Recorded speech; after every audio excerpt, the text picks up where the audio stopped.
is there a letter or an email that you remember? Because I know I have a couple with the podcast that sticks out the most because of how someone said it changed their life.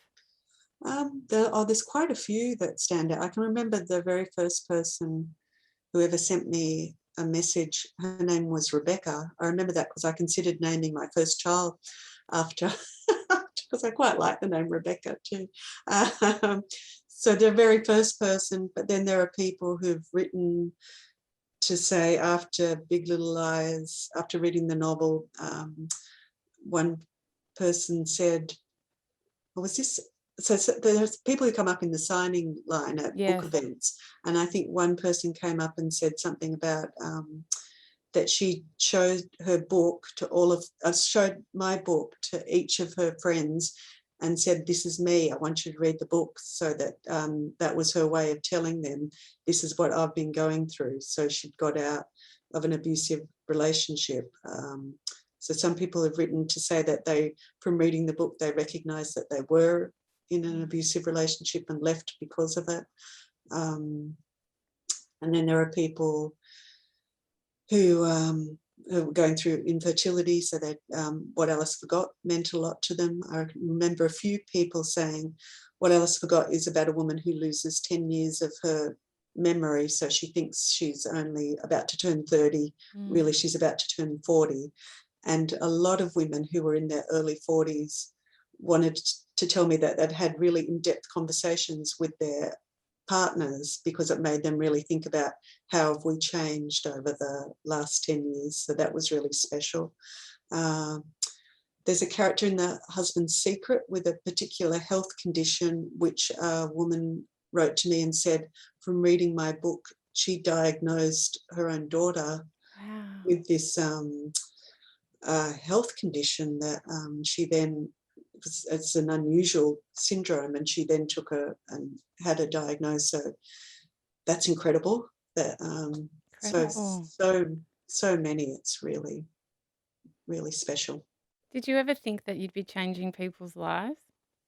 No, and I know it's purely set out to write a story, to just have a book at the Mm. end of it. No, so it's incredible.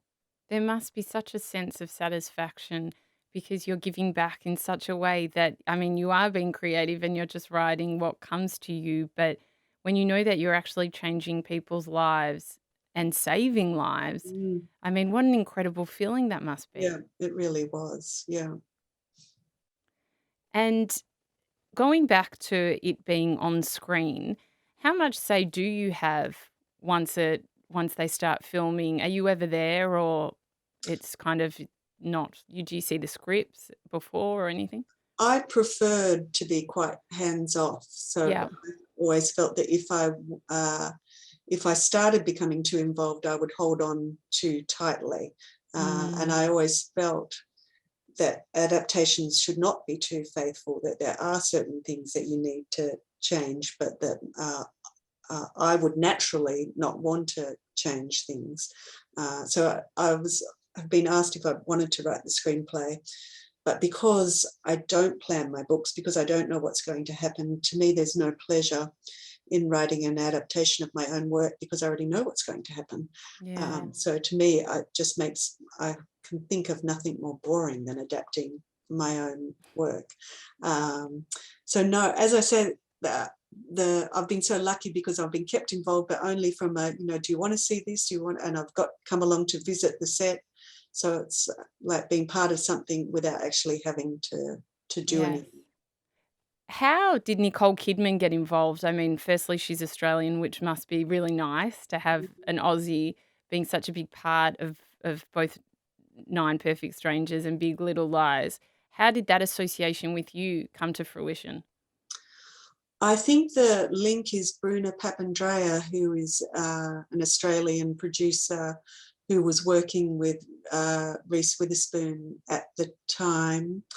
And I think Bruna might have seen the manuscript for Big Little Lies uh, first, or she knew somebody had seen it. So I think, and Bruna was friends with Nicole, had worked with Nicole before. So as a result, Nicole and Reese together optioned Big Little Lies.